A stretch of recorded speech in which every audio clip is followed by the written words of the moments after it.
Assalamualaikum warahmatullahi wabarakatuh. Perkenalkan, nama saya Dwi Setio Astuti MPD. Saya berasal dari Universitas Muhammadiyah Surakarta, Fakultas Keguruan dan Ilmu Pendidikan, Program Studi Pendidikan Biologi. Bidang keahlian saya adalah pendidikan biologi dengan rumpun ilmu zoologi, meliputi mata kuliah sistematika invertebrata, sistematika vertebrata, fisiologi hewan, dan anatomi fisiologi manusia. Pada video pembelajaran kali ini, saya akan menampilkan mata kuliah sistematika vertebrata. Sistematika vertebrata merupakan mata kuliah yang membahas tentang identifikasi, taksonomi, sistematika, klasifikasi, peranan klasifikasi, hubungan taksonomi dengan ilmu-ilmu lain, prinsip-prinsip binomial nomenklatur, filogeni, serta peran vertebrata bagi kehidupan manusia. Video ini merupakan pertemuan ke-6 dengan materi amfibia. CPMK kedua, yaitu mahasiswa mampu menjelaskan ciri-ciri amfibi beserta klasifikasinya. Pembelajaran dilakukan secara virtual menggunakan aplikasi Zoom, serta memanfaatkan breakout room untuk sesi diskusi mahasiswa. Metode yang digunakan adalah problem discussion based learning. Penilaian dilakukan berdasarkan LKM hasil diskusi, presentasi kelompok, dan keaktifan mahasiswa selama perkuliahan. Selamat menyaksikan.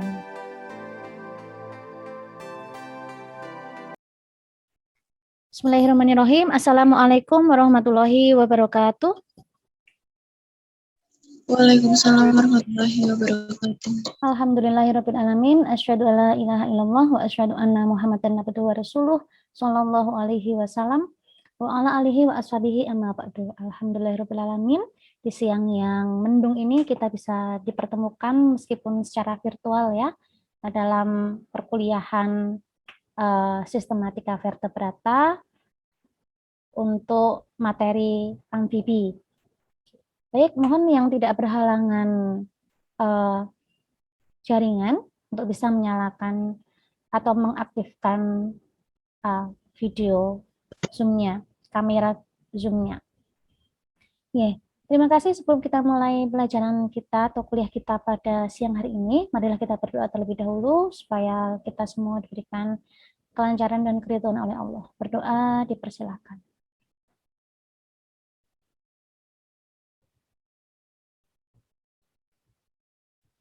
Selesai? Baik, kita mulai ya sambil menunggu yang lain. Kita beri waktu 5 menit atau 10 menit untuk teman-teman menyusul join Zoom. Baik, teman-teman semua, kemarin kita sudah, pada pertemuan terakhir kita sudah sampai di Pisces. Masih ingat ya, kemarin ada keyword, ada kata kunci yang saya minta Anda untuk mengingat-ingat. Di pertemuan yang lalu, ada keyword kata kunci dari spesies kelompok Pisces yang akan menjadi penghubung pada kelas amfibia, yaitu Sarcopterygiae. Jadi, kalau kemarin Pisces ini adalah kelompok vertebrata yang belum memiliki karakteristik spesifik, artinya seluruh karakter yang dimiliki oleh Pisces itu juga dimiliki oleh anggota kelompok lain atau klasis lain. Sisi reptil juga punya, insan kelompok lain juga punya. Kemudian habitat di air, bukan hanya Pisces saja yang tinggal di air, sehingga Pisces merupakan vertebrata yang belum memiliki karakteristik spesifik. Nah, kalau amfibia, kira-kira karakteristik spesifiknya apa ya? Apa Mbak Mauris? Hidup di dua alam, Bu. Betul sekali, itu karakteristiknya. Jadi, amfibia sudah menunjukkan karakteristik spesifik yang hanya dimiliki oleh kelompok ini, yaitu hidup di dua habitat. Bukan dua alam ya, dua habitat. Ya, yaitu fase ketika mereka tinggal di air dan fase ketika mereka mulai meninggalkan air dan beranjak ke darat. Jadi, amfibi ini merupakan kelompok chordata yang memiliki dua fase kehidupan, fase larva atau berudu dan fase dewasa. Dua fase ini menentukan habitatnya. Ketika mereka larva atau berudu, mereka harus tinggal di air karena bernafas dengan insang. Kemudian mereka akan mengalami metamorfosis setelah dewasa bernafas dengan paru-paru dan kulit. Nah, ini kemarin saya pesan di perkuliahan sebelumnya untuk mengingat kata kunci dari Pisces. Ya, ada satu spesies yang harus Anda ingat karena itu nanti akan dibahas di amfibi. Dia dipercaya sebagai moyang dari amfibi. Ada yang masih ingat? Sarcopterygii. Ya, Sarcopterygii atau ikan bersirip daging. Sirip pada ikan umumnya dia tersusun atas jari-jari, baik jari-jari keras maupun jari-jari lunak. Pada Sarcopterygii ini dia memiliki sirip berdaging, di mana dalam sirip berdaging tersebut terdapat elemen tungkai yang mirip dengan elemen tungkai pada amfibia. Nah, ini ya. Para ahli evolusi menggambarkan peristiwa tersebut, kira-kira ilustrasinya seperti gambar berikut. Sarcopterygii tersebut atau Pisces pada umumnya, mereka sesekali akan menginjak daratan, meninggalkan air, tetapi tidak lama. Saat mereka berada di daratan tersebut, maka mereka akan berjalan menggunakan siripnya.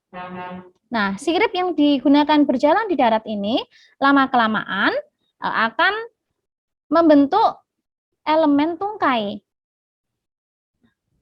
Kalau diamati secara anatomi, nah maka akan diperoleh struktur seperti ini.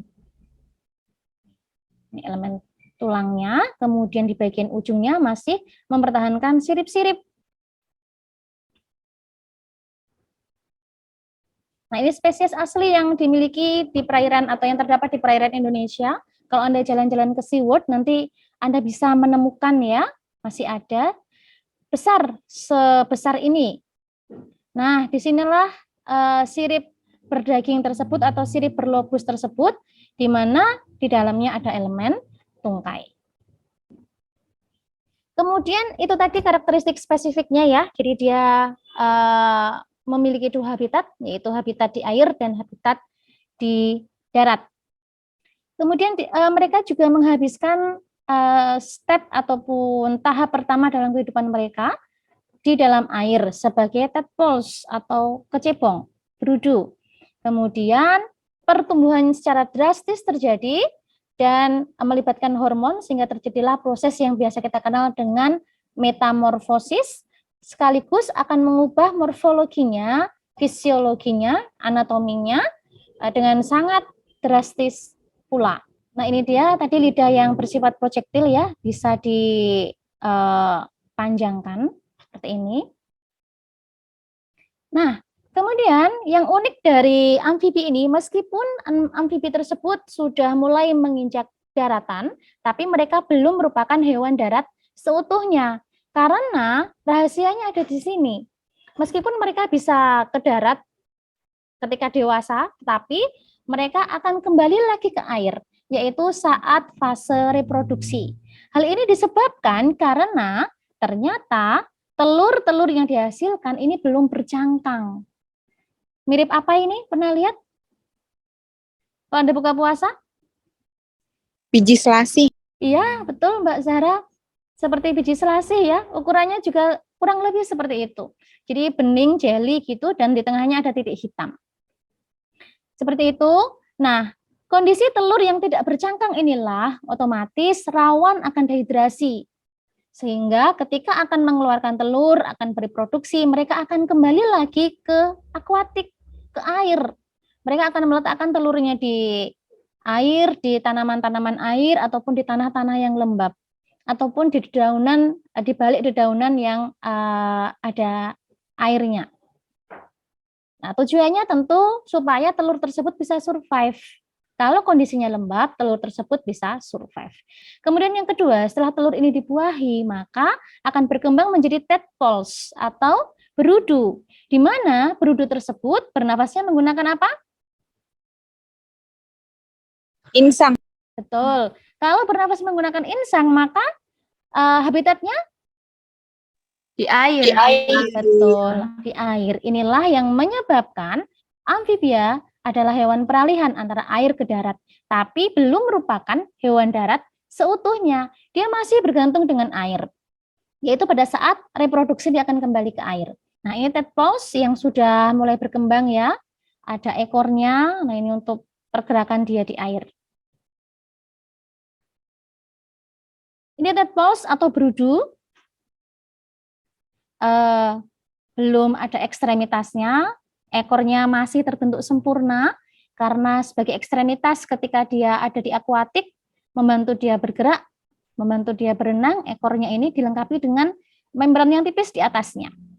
Kita kembali ke belakang sebentar, ini adalah vertebrata genealogi, jadi supaya Anda tidak bingung, karena semakin banyak referensi kadang-kadang akan memaparkan yang berbeda. Secara garis besar, vertebrata ini dibagi menjadi dua kelompok, berdasarkan environments atau berdasarkan lingkungannya. Yang pertama adalah vertebrata akuatik, dan yang kedua adalah vertebrata terrestris yang sudah berjalan dengan 4 tungkai. Biasanya seperti itu, karena tidak mungkin ketika dia terrestris masih menggunakan siripnya. Dan chondrichthyes, apa ini chondrichthyes? Yang tulangnya bagaimana? Rawan. Betul, yang seluruh tulangnya tersusun atas tulang rawan. Dan yang terakhir adalah Osteichthyes. Ini kelompok Pisces yang seluruh tulangnya tersusun dari tulang sejati. 4 ini. Kemudian metode klasifikasi dari amfibi ini cukup konsisten di beberapa sumber. Para ahli membagi amfibia ini ke dalam 3 klasis. Yang pertama adalah Urodela atau Caudata. Ini kira-kira karakteristik spesifiknya bagaimana ya untuk kelompok ini? Memiliki ekor. Betul sekali Mbak Mutiara Latifah, memiliki ekor. Jadi dia bisa mempertahankan ekornya sampai dengan dia dewasa. Berikutnya ada juga Anura atau Saliantia. Karakteristiknya bagaimana? Tidak punya ekor. Betul. Betul Mbak Zara, terima kasih. Betul sekali ya. Nah, ini ketika dia metamorfosis, sayang sekali ekornya mereduksi, tidak bisa dipertahankan sampai dengan dewasa. Dan yang terakhir Gymnophonia atau nama lainnya Cecilians atau apoda. Berarti karakteristik spesifiknya bagaimana ini? Tidak memiliki tungkai. Ya, betul. Mbak Latifah, Mbak Mutiara tidak memiliki tungkai atau tidak memiliki ekstremitas. Baik, Anda sudah dibagi menjadi 5 kelompok, kemudian ada 5 permasalahan di situ. Saya akan coba membuat apa ya, break room Zoom. Silakan nanti Anda ke kelompok Anda masing-masing. Anda kelompok berapa? Silakan menuju ke kelompok masing-masing. Silakan berdiskusi 10 menit. Nanti saya akan presensi di room masing-masing ya. Presensi akan dilakukan di room masing-masing. Nanti ketika sudah selesai diskusi, silakan Anda kembali ke room utama. Mbak Zivi silakan join, Mbak Rizky, Mbak Siti Mustawa, Mbak Anissa, Mbak Irfa, Mbak Almas, Mbak Dini, Mbak Zahra, Mbak Balkis, Mbak Cira. Mbak Dini, Mbak Rizky, Mbak Siti Mustawa, Mbak Anissa, silakan untuk join di room Zoom ya. Mbak Latifah bisa join, kelompok berapa Mbak Latifah? Kelompok 1 Ibu. Oke, monggo join Mbak. Mbak Rizky, Mbak Almas. Oke, siap. Mbak, nanti kelompok 1 presentasi ya. Siapa yang presentasi? Mbak Mutiara? Harus dimasukin di LKM Bu atau bagaimana? Iya, kalau bisa ya. Oh, nggih. Ya, Ya Bu. ya, 10 menit cukup ya Mbak? Cuma 1 nomor kan, 1 soal tak toh? Nggih, insya Allah bisa Bu. Oke. Kelompok 2, sudah mulai belum diskusinya? Sedang mau share screen, Bu. Oh iya. Nanti yang presentasi siapa? Mbak Firda? Nggih Bu. Berarti ini Oke. presentasinya langsung ya Bu? Iya, ya 10 menit kalau sudah selesai. Sudah selesai belum? 1 soal ya, 1 permasalahan ya? Oh, nggih Bu. Iya, ada kesulitan? Belum Bu. Oke, ya. Nanti bisa menghubungi di room utama ya, kalau ada yang ditanyakan. Oke, terima kasih. Silahkan Oke, Bu. melanjutkan diskusi. 10 menit cukup, nggih? Nggih, Bu. Nggih, oke, baik. Terima kasih.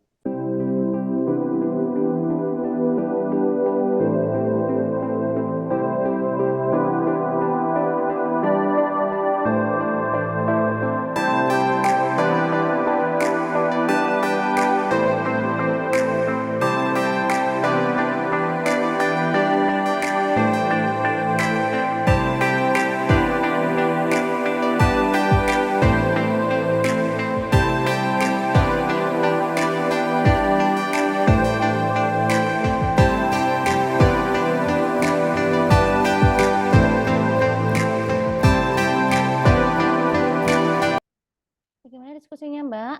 Sudah selesai? Kelompok 3? Kalau sudah selesai bisa kembali ke main room ya, ke room utama. Halo, halo, masih di tempat? Masih, Bu.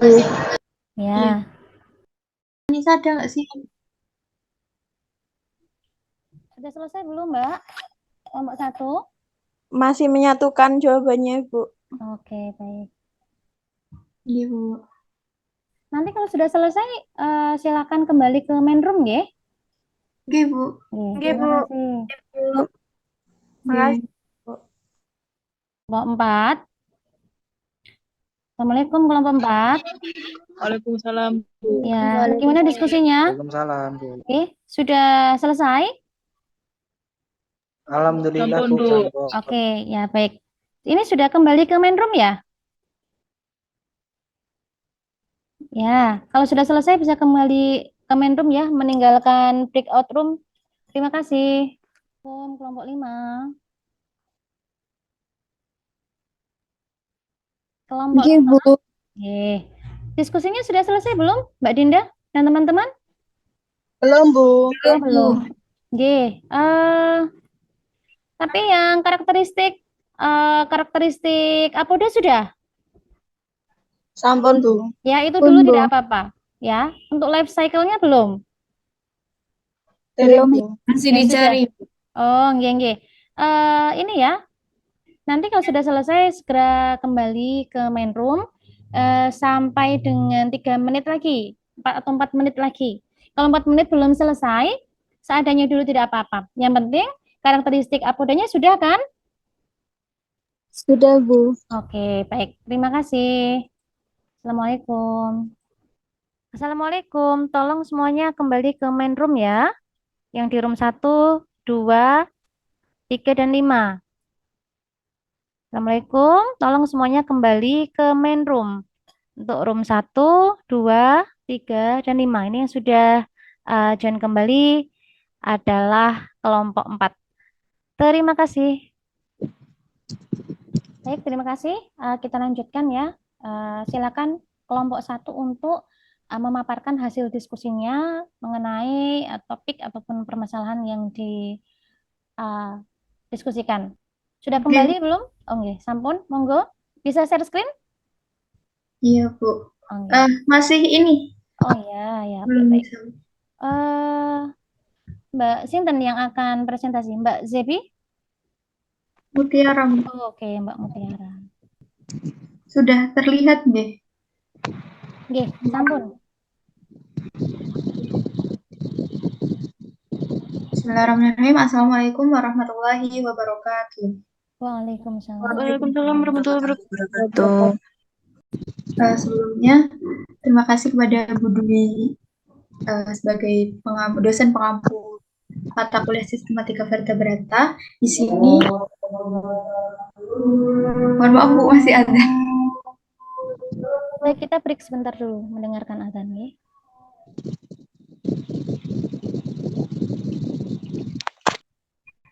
Sudah Bu. Monggo Mbak. Sebelumnya kami dari kelompok 1 yang beranggotakan yang pertama ada Latifah Dwi Rosanti dengan NIM akhir 090, kemudian Mutiara Latifah Sani dengan NIM akhir 094, lalu Sela Latifah Cimam dengan NIM akhir 095, Anissa Nadia Kusuma dengan NIM akhir 101, Neta Fadila Munitias dengan NIM akhir 103, Abdullah Falak Nabhan dengan NIM akhir 104, dan Arif Dwi Saputra dengan NIM akhir 139. Di mana kami mendapat soal kami mendapatkan pertanyaan diskusi. Yang pertama yaitu amfibia termasuk kelompok hewan peralihan dari akuatis ke terestrial. Jelaskan mengapa amfibia dikatakan sebagai kelompok hewan darat yang masih dikatakan primitif.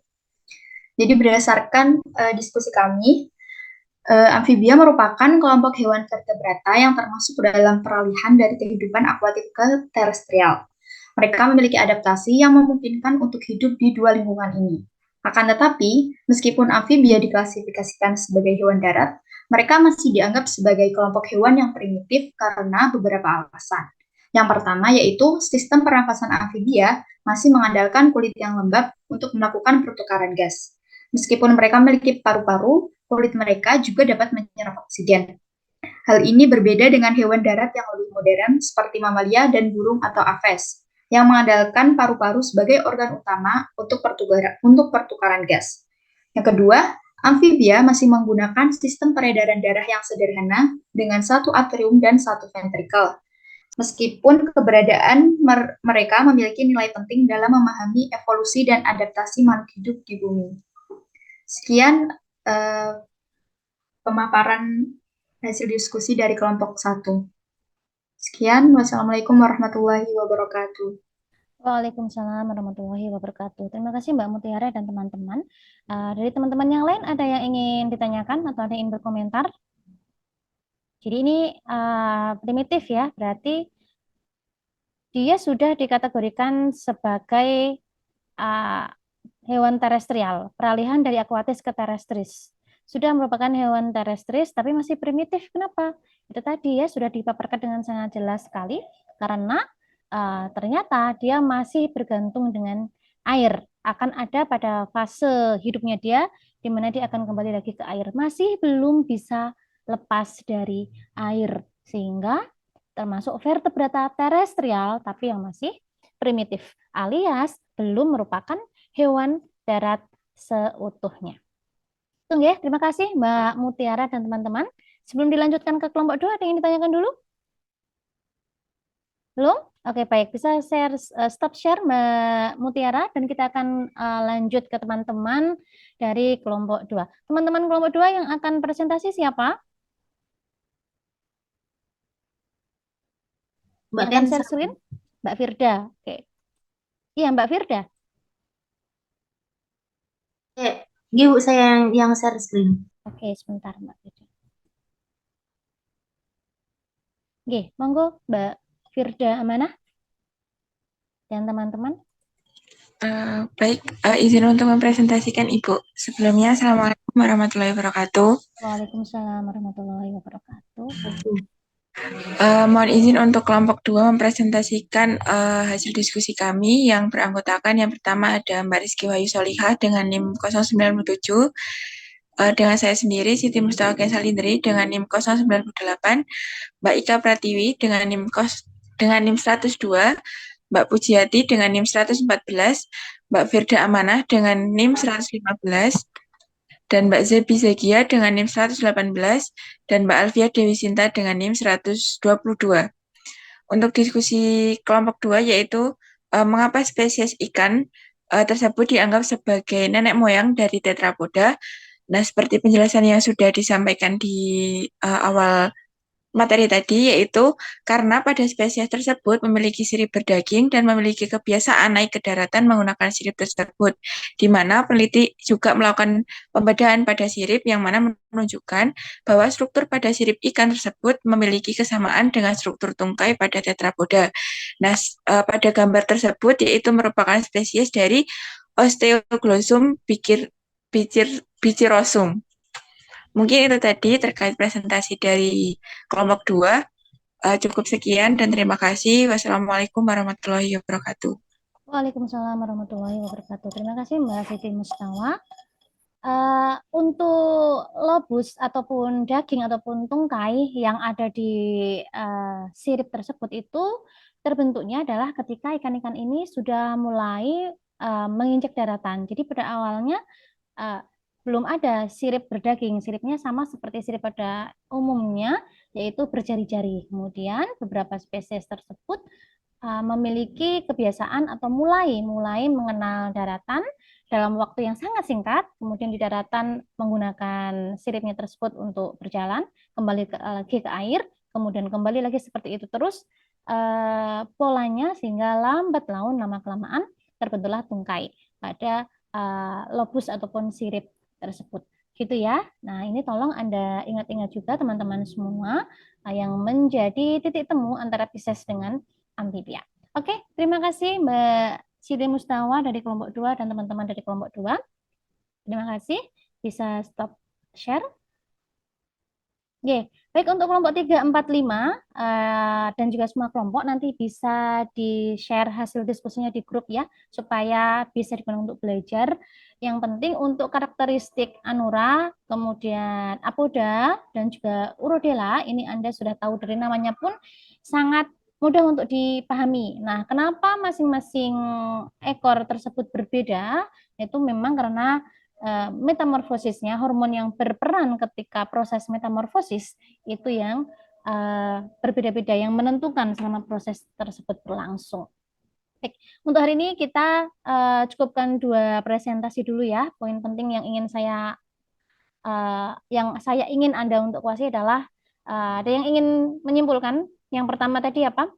Berkaitan dengan yang berlobus tadi? Sirip berdaging? Ada yang bisa menyimpulkan? Atau yang ingin menyimpulkan? Dari kelompok 2, kesimpulannya adalah? Jadi, Bu, Oke, yang pertama kesimpulannya? untuk kesimpulannya itu dari amfibi itu Pisces itu merupakan dari nenek moyang dari amfibi. Di mana dari amfibi itu merupakan hewan yang termasuk ke dalam tetrapoda. Oke, baik, berarti Pisces Sarcopterygiae merupakan nenek moyang dari amfibi yang akan berkembang menjadi tetrapoda. Dibuktikan dengan adanya sirip berdaging, di mana di dalamnya ada elemen tungkai. Baik, terima kasih. Kemudian kesimpulan yang kedua, nah ini seharusnya kelompok 1 bisa menyimpulkan. Iya, Bu. Untuk dari kelompok 1 kesimpulannya, di mana amfibi ini merupakan hewan peralihan dan termasuk hewan primitif karena dia belum sepenuhnya bisa keluar dari air, jadi dia masih hidup di akuatik dan terestrial. Gitu. Sudah hewan darat tapi belum darat sepenuhnya ya, masih bergantung dengan air. Dalam fase hidupnya nanti dia akan kembali ke air, yaitu ketika akan bereproduksi. Kenapa begitu? Tadi sudah disebutkan dengan jelas. Oke, saya kira untuk hari ini sekian dulu, termasuk ini adalah materi nanti sebelum UTS. Anda pelajari mulai teknik, jadi sistematiknya itu meliputi apa, ada identifikasi, deskripsi, taksonomi, seperti SI dulu itu ya. Kemudian masuknya ke core data, 4 karakteristik core data. Kemudian core data primitif, ada urocore data, hemicore data, cephalocore data, Pisces, dan amfibi. Saya kira itu. Jadi untuk materi berikutnya reptil, insya Allah akan kita pelajari setelah UTS. Ya, jangan lupa tetap jaga kesehatan, semangat puasanya, sukses untuk Anda semua.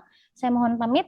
Mohon maaf apabila selama membersamai dari semester kemarin sampai dengan sekarang banyak kesalahan. Ya. Terima kasih. Saya akhiri dulu. Wassalamualaikum warahmatullahi wabarakatuh. Waalaikumsalam warahmatullahi wabarakatuh.